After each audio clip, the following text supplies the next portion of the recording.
Iran जंग में कूदेगा Saudi अरब। Wall street journal के हवाले से बहुत बड़ी खबर। सऊदी अरब के क्राउन प्रिंस ने इसका संकेत दिया है। यूएई के जंग में भी कूदने की आशंका है। 26 दिनों से लगातार मिडिल ईस्ट के तमाम देशों पर ईरान हमले कर रहा है, लेकिन कोई भी देश अभी मध्य पूर्व का ईरान पर हमला नहीं कर रहा है।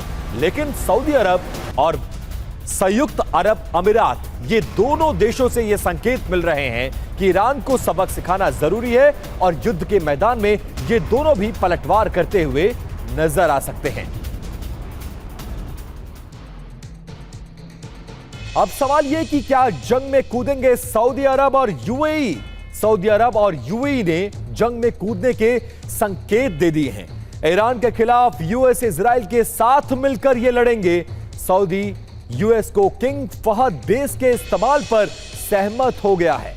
मध्य पूर्व का तनाव कई गुना इससे बढ़ने की आशंका नजर आ रही है। और जंग में कूदने की वजह क्या है, जरा वो भी जानिए। ईरानी हमलों से सऊदी और यूएई अस्थिर हो गया है। ईरान का बुनियादी ढांचे पर लगातार हमला जारी है। तेल प्लांट और अहम इमारतों को वो निशाना बना रहा है।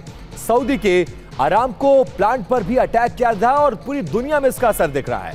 अब ईरान सऊदी अरब में पुरानी दुश्मनी भी है, क्या इसलिए भी बदले की कार्रवाई की जा रही है? सऊदी अरब का अब नया रुख क्या है वो जानिए। सऊदी के जो प्रिंस हैं वो ट्रंप से युद्ध जारी रखने का आग्रह कर रहे हैं। मध्य पूर्व को नया रूप देने का यह एक ऐतिहासिक मौका है, इस तरह की बात कहते नजर आए। ईरानी सरकार को गिराए जाने का लक्ष्य बरकरार रखना चाहिए और तेहरान खाड़ी क्षेत्र के लिए यह दीर्घकालिक खतरा है। साथ साथ ईरानी नेतृत्व को उखाड़ फेंकने से ही ईरान वाली समस्या का हल होगा। वॉल स्ट्रीट जर्नल के हवाले से यह बहुत बड़ी खबर। अब आपको बताते हैं कि सऊदी अरब और यूएई अमेरिका के कितने बड़े साझेदार हैं, जरा ये जानिए। अमेरिकी सऊदी अरब की साझेदारी के बारे में आप समझिए। यूएस लंबे समय से सऊदी की सुरक्षा की गारंटर बना हुआ है। सऊदी अरब में अमेरिका के एयर बेसिस मौजूद है जहां पर हमले जारी हैं।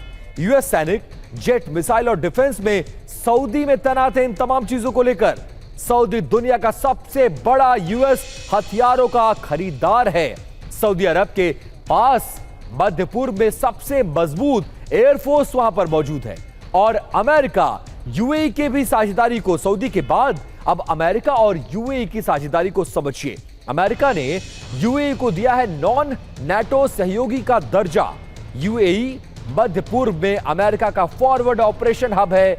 यूएई के अल थफ्रा एयर बेस पर यूएस की मजबूत मौजूदगी है। अल थफ्रा से F-35, F-22 जैसे स्टेल्थ फाइटर ऑपरेट होते हैं और यूएई की सेना अमेरिकी टेक्नोलॉजी से जुड़ी हुई है।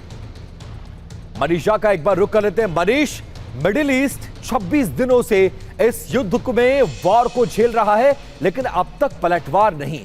लेकिन दो देशों से जो संकेत आ रहे हैं वो संकेत कितने खतरनाक है, इस युद्ध को कितना भड़काएंगे और क्या जो मोटिव लेके यूएई और सऊदी अरब आगे बढ़ना चाहते हैं, इतना आसान है उस मोटिव को अचीव करना अमेरिका के भरोसे, जिसके भरोसे उस जंग में फंस गए वो?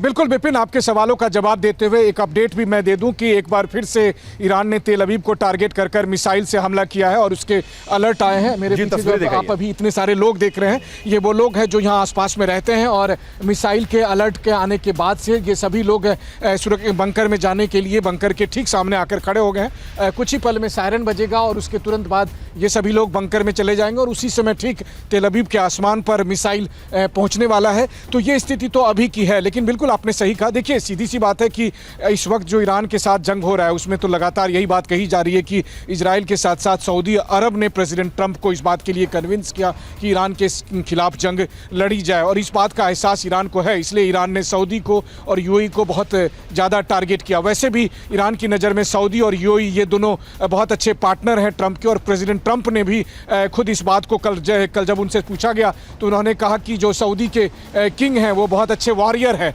मतलब वो योद्धा हैं, वो लड़ना चाहते हैं। तो उस नज़र में प्रेसिडेंट ट्रंप की नज़र में सऊदी ईरान के जंग में शामिल है। अब यह है कि अभी तक सऊदी हो, यूएई हो, इन्होंने अपने ज़मीन का, अपने आसमान का और अपने यहाँ मौजूद अमेरिकी बेसेस के यूज़ करने की इजाज़त दी है। लेकिन क्या वो डायरेक्ट जंग में जाएंगे? लगता तो यही है कि अगर ये जंग लंबी खिंच गई, जो इस वक्त ट्रंप और ईरान के बीच की तथाकथित बातचीत है, अगर ये बातचीत फेल हो गई, जिसकी बहुत ज़्यादा संभावना है, तो वैसी स्थिति में फिर खाड़ी देश जो नेक्स्ट राउंड है उसमें डायरेक्ट अटैक कर सकते हैं। हालांकि कतर के विदेश मंत्री ने एक बार ये कहा था कि ये ट्रंप अमेरिका की इच्छा है कि एक बार खाड़ी देश और ईरान के बीच जंग शुरू हो जाए तो वो यहाँ से आउट हो जाए और फिर वो खाड़ी देशों को हथियार बेचकर इस लड़ाई को ठीक उसी तरह से आगे रखना चाहते हैं जैसे रूस और यूक्रेन में यूक्रेन का इस्तेमाल हो रहा है। तो इस तरह के बहुत सारे समीकरण बदल रहे हैं। देखिए, जंग के समय में आप किस पर भरोसा करेंगे? ट्रंप ने तो यही कहा है कि वो किसी पर भरोसा नहीं करते, तो लोग ट्रंप पर कैसे भरोसा करेंगे? तो अमेरिका के सहयोगी देश भी ये तमाम बातों को फूंक फूंक कर चल रहे हैं। लेकिन हाँ, इस बीच में जो सबसे बड़ी बात है